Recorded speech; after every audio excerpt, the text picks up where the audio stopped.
بسم اللہ الرحمن الرحیم۔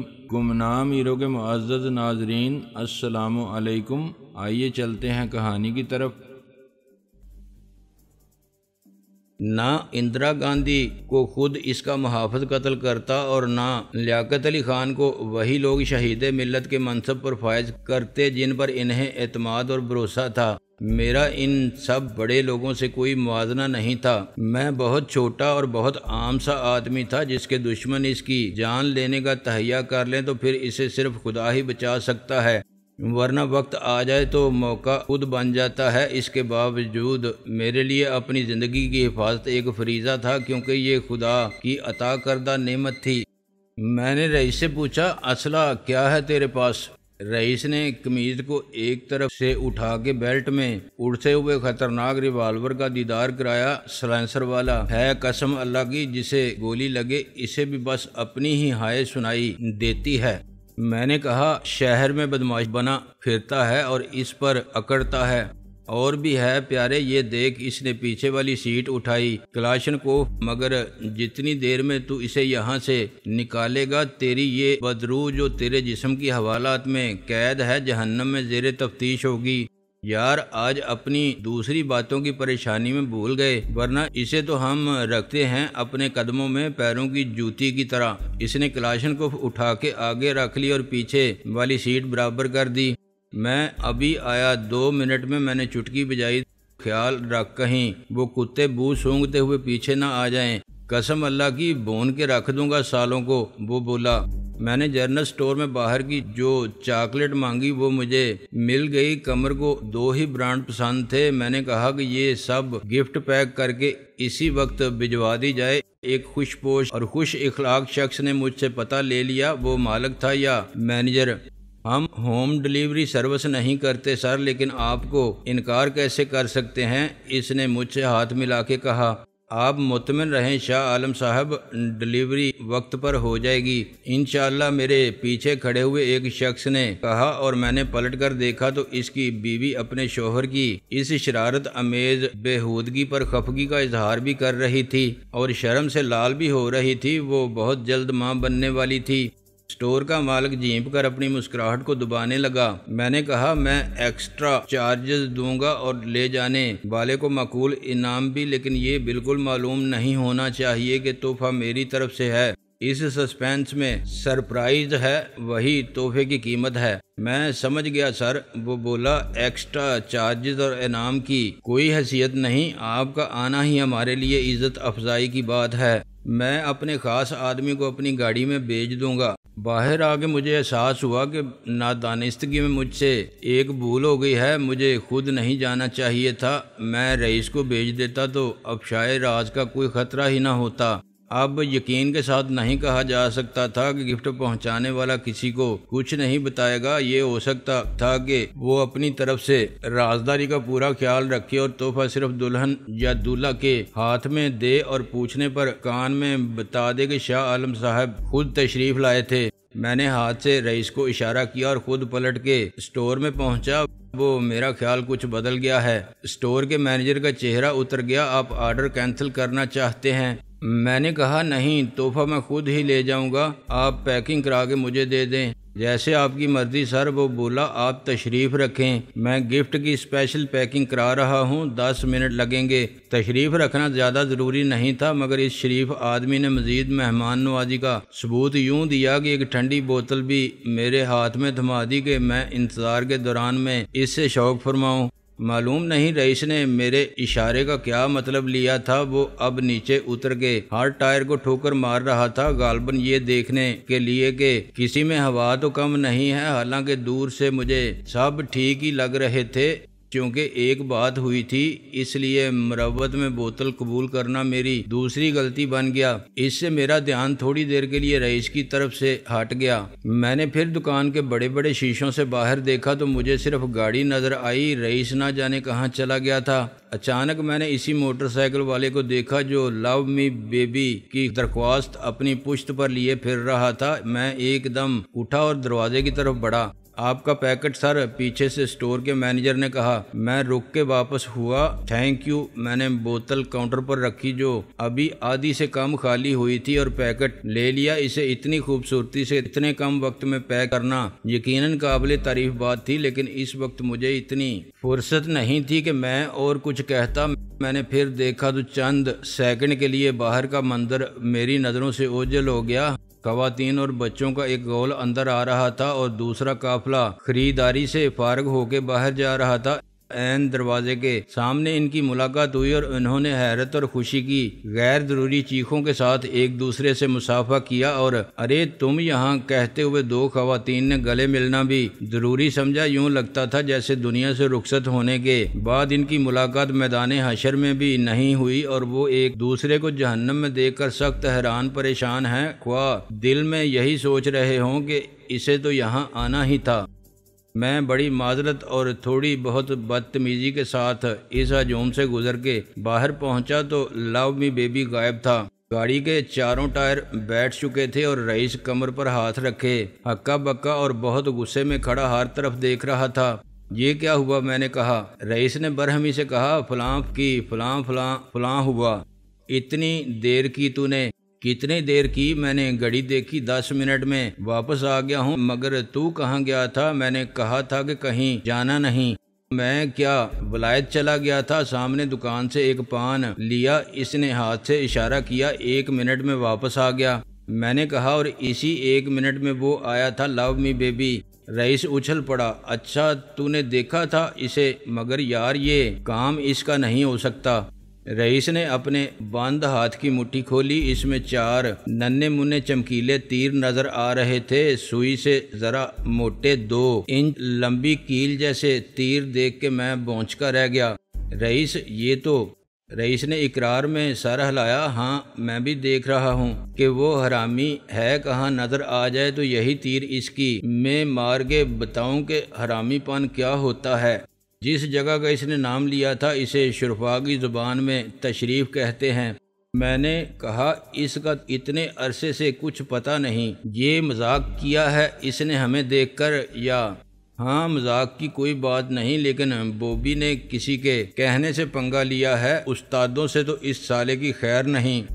میں نے سوچ کے کہا، وہ لو می بیبی محبوب تو نہیں ہو سکتا؟ رئیس نے نفی میں سر ہلایا۔ بوبی جانتے بوجھتے ہمارے ساتھ ایسا نہیں کر سکتا، دیکھا ضرور ہوگا اس نے مجھے۔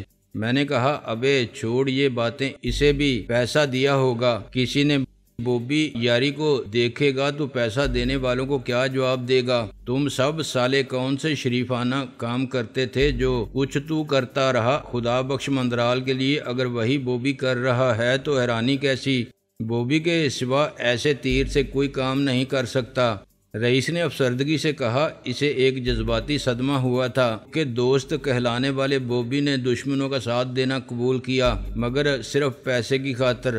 رئیس خان، سب تیری طرح یا میری طرح نہیں ہوتے۔ ابے یار اسے ضرورت تھی تو اپنے پاس آ جاتا، پیسہ سالہ اپنے لیے ہاتھ کا میل ہے۔ میں نے کہا، بیٹا اس بات کو کب تک روئیں گے؟ یہاں کھڑے کھڑے دیر ہو رہی ہے۔ رئیس نے پھر ایک نظر چاروں طرف دیکھا، مگر وہاں سینکڑوں لوگ تھے اور ان گنت کاریں کھڑی تھیں۔ موٹر سائیکل سوار کو میں نے اتفاق سے ایک لمحے میں دیکھ لیا تھا۔ ہمارا تعاقب کرنے والا ہائی روف اگر آس پاس کہیں موجود تھی تو اسے تلاش کرنے کے لیے ضروری تھا کہ ہم سفید رنگ کی ہر سوزوکی ہائی روف کا نمبر پڑھیں۔ اب تو ٹیکسی لینی پڑے گی پیارے، رئیس نے کہا اور گاڑی کا پچھلا دروازہ کھول کے سیٹ کے نیچے ہاتھ مارا۔ پھر میں نے کہا، کیا ہوا؟ لے گیا کلاشن کوف بھی کوئی؟ رئیس سیدھا کھڑا ہو گیا۔ اس کی صورت پر اب حیرانی اور پریشانی سے زیادہ خوف اور دہشت کے جذبات غالب تھے۔ میں نے کہا، اور جا پان کھانے؟ مگر یار وہ موٹر سائیکل والا لونڈا، اسے کیا معلوم کہ میں نے ایک کلاشنکوف چھپا رکھی ہے پچھلی سیٹ کے نیچے؟ اور 1 منٹ میں نے بنا کے کہا، 1 منٹ نہیں، کم سے کم 5 منٹ لگے ہوں گے تجھے پان کی دکان تک جانے آنے میں۔ میں نے اپنی طرف آنے والی ایک ٹیکسی کو روک لیا۔ اب اپنی گاڑی کو چھوڑ یہیں ٹیکسی میں چلتے ہیں، اور سن، ہم میں سے ایک آگے بیٹھے گا اور دوسرا پیچھے۔ اب ہم رسک نہیں لے سکتے، ریوالور ہاتھ میں رکھنا۔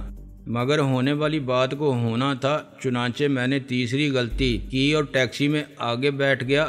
اگر رئیس بھی میرے ساتھ ہی بیٹھ جاتا تو، لیکن اسی ایک لفظ اگر نے دنیا کی تاریخ کو کچھ سے کچھ بنا دیا ہے۔ رئیس نے صرف اتنی دیر لگائی کہ اپنے گاڑی کے شیشے بند کرنے لگا تاکہ گاڑی کو لاک کر سکے۔ اسے ابھی غلطی نہیں سمجھا جا سکتا، کوئی بھی اپنی گاڑی کو ایسے کھلا چھوڑ کے نہیں جاتا۔ بیٹھنے سے پہلے میں نے ڈرائیور کی صورت کو بھی غور سے دیکھ لیا تھا۔ وہ اجنبی صورت والا مظلوم سا شخص تھا اور اس کی ساری توجہ بھی بظاہر رئیس کی طرف ہی تھی۔ میرے بیٹھنے کے بعد 10 سیکنڈ کے اندر پیچھے کے دروازہ کھول کے 2 افراد پچھلی سیٹ پر بیٹھ گئے اور ابھی انہوں نے دروازہ بند بھی نہیں کیے تھے کہ ڈرائیور نے ایک دم گاڑی آگے بڑھا دی۔ بے اختیار میرا ہاتھ دروازہ کھولنے والے ہینڈل کی طرف گیا مگر وہاں کچھ بھی نہیں تھا۔ پھر پیچھے سے کسی نے گھرا کے مجھے حکم دیا کہ میں حرکت نہ کروں۔ میں ڈرائیور کو ہاتھ مار کے ناک آؤٹ کر دیتا، لیکن اس دباؤ نے جو میری گردن کی پشت پر محسوس کیا جا سکتا تھا میرے غصے اور جوش کو ایک دم ٹھنڈا کر دیا۔ میرا ہاتھ اٹھا اور ساکت ہو گیا۔ پیچھے مڑ کے مت دیکھنا۔ مجھے دوسرا حکم ملا، تم ہمیں نہیں جانتے شاہ جی، لیکن ہم جانتے ہیں کہ ہمیں کیا کرنا ہے، دوسرا ہکلا کے بولا۔ میں نے سکون کا گہرا لمبا سانس لیا اور خانہ اعظم کی تربیت کے اصولوں کے مطابق اپنے خیالات کے آتش فشاں کو سرد کیا۔ جب ریوالور کی گولی اور کھوپڑی میں محفوظ دماغ کے درمیان صرف اتنا ہی فاصلہ ہو جتنی ہڈی کی موٹائی، تو پھر مارشل آرٹ بھی کام نہیں آتا۔ خود کار ریوالور میری جیب میں ہونے کے باوجود میری دسترس سے بہت دور ہو گیا تھا۔ میرا خیال تھا کہ رئیس کچھ کرے گا، وہ مجھے ٹیکسی میں اکیلا جاتے دیکھے گا تو سمجھ جائے گا کہ دال میں کچھ کالا ہے۔ اسے فوراً دوسری ٹیکسی نہ نظر آئے تب بھی وہ فائر کر کے اس ٹیکسی کے ٹائر پھاڑنے کی ضرور کوشش کرے گا۔ وہ شاید شیشے بند کر کے گاڑی لاک کرنے میں مصروف رہا اور پریشانی میں یہ خیال اسے آیا ہی نہیں کہ ٹیکسی میں بروقت نمودار ہونے والے بھی دشمن ہی ہوں گے۔ انہوں نے جو کچھ کیا تھا ایک طے شدہ پلان کے مطابق کیا تھا اور وہ اس لیے کامیاب رہے تھے کہ انہوں نے گڑبڑ کے سارے امکانات پر بھی غور کر لیا تھا۔ اب یہ سوچنا بھی لا حاصل تھا کہ اگر رئیس میرے ساتھ ہی پیچھے بیٹھنے کی کوشش کرتا تو وہ اسے کیسے روکتے۔ میں نے رئیس کا تصور کیا، جس نے پلٹ کے دیکھا ہوگا تو ٹیکسی کو غائب پا کے اس کی کیا حالت ہوئی ہوگی۔ چند سیکنڈ کا فرق بعض اوقات زندگی اور موت کے درمیان اس فصیل کی طرح حائل ہو جاتا ہے جسے عبور نہیں کیا جا سکتا۔ مجھے ٹیکسی میں اپنے ساتھ لے جانے والے جتنے پرسکون تھے اس سے ان کے اعتماد کا اندازہ کیا جا سکتا تھا۔ وہ پروفیشنل لوگ تھے جو ہر قسم کی صورتحال سے نمٹنے کا تجربہ رکھتے تھے اور کسی مشن کی تکمیل کی ذمہ داری قبول کرنے سے پہلے تمام ممکنات اور مشکلات کا ہر پہلو سے جائزہ لے کر منصوبہ بندی کرنا چاہتے تھے۔ ان کے پاس خطرناک آتشی اسلحہ تھا اور عملی طور پر بھی آسانی سے غالب آنے کی پوزیشن میں تھے، چنانچہ ان سے لڑ بھڑ کے زندہ سلامت فرار ہو جانے کا کوئی امکان نہیں تھا۔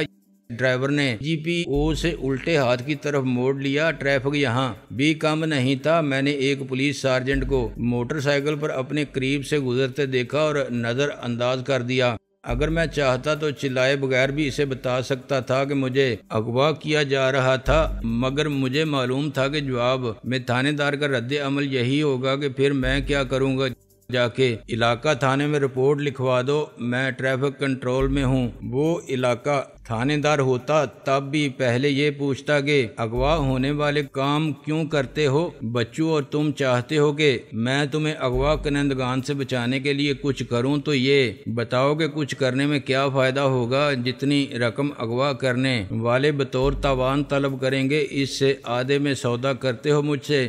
ظاہر ہے سرے راہ ایسے مذاکرات ناممکن تھے۔ اس کے علاوہ میں بھی اپنی ظاہری حالت سے یہ ثابت کرنا چاہتا تھا کہ نہ میں خوفزدہ ہوں اور نہ پریشان۔ اس طرح تو ہوتا ہے اس طرح کے کاموں میں، اور وہ تجربہ رکھتے ہیں، تو میں بھی سیاست اور بدماشی کے معاملات میں کوئی طفل نو آموز نہیں۔ اپنے اعتماد سے انہیں مروب کرنے کے لیے میں نے پرسکون لہجے میں کہا، اب یہ بنگیوں کی توپ ہٹا لو میرے پیچھے سے۔ یہ ٹھیک ہے کہ اس وقت تمہاری دخل اندازی سے میرا پروگرام ڈسٹرب ہوا، مجھے کہیں اور جانا تھا، لیکن کوئی بات نہیں، ذرا یہ پیکٹ رکھ لو سنبھال کے۔ پیچھے والے کے لیے پیکٹ سنبھالنے کے سوا چارہ نہ رہا۔ اس نے یقیناً یہ سمجھا ہوگا کہ میں انہیں باتوں میں لگا کے ایسی سچویشن پیدا کر رہا ہوں جس سے فائدہ اٹھایا جا سکے۔ دوسرے شخص نے اپنا ریوالور میری کن پٹی کے قریب کر دیا مگر میں نے اس کی طرف دیکھا بھی نہیں۔ یہ ایک تحفہ ہے جو مجھے ایک دوست کی شادی میں دینا تھا۔ میں نے مسکرا کے کہا تھینک یو، ذرا خیال رکھنا، ٹوٹنے والی چیز ہے، اس میں ڈرو نہیں، اس میں بم نہیں ہے۔ اب موقع ملا تو کل ہی دوں گا یہ تحفہ، معذرت کر لوں گا کہ ایک ضروری کام سے جانا پڑا۔ میں نے کہا بس کام آگے پیچھے ہو گیا، جو آج کا کام تھا وہ کل ہوگا اور کل کا آج۔ پیچھے سے ایک شخص نے پرتمسخر لہجے میں کہا یعنی آج ہم نہ لے جاتے تو کل تم خود آ جاتے۔ ہاں میں سوچ رہا تھا کہ رابطے کی کوئی صورت نکل آئے۔ میں نے اسی اطمینان کے ساتھ کہا یعنی تمہیں معلوم ہے کہ ہم کہاں لے جا رہے ہیں تمہیں؟ میں نے سوال کرنے والے کو صرف مسکرا کے دیکھا، یہ ظاہر کرنے کے لیے کہ اس کا سوال احمقانہ ہے اور جواب جاہلانہ، باشد خاموشی۔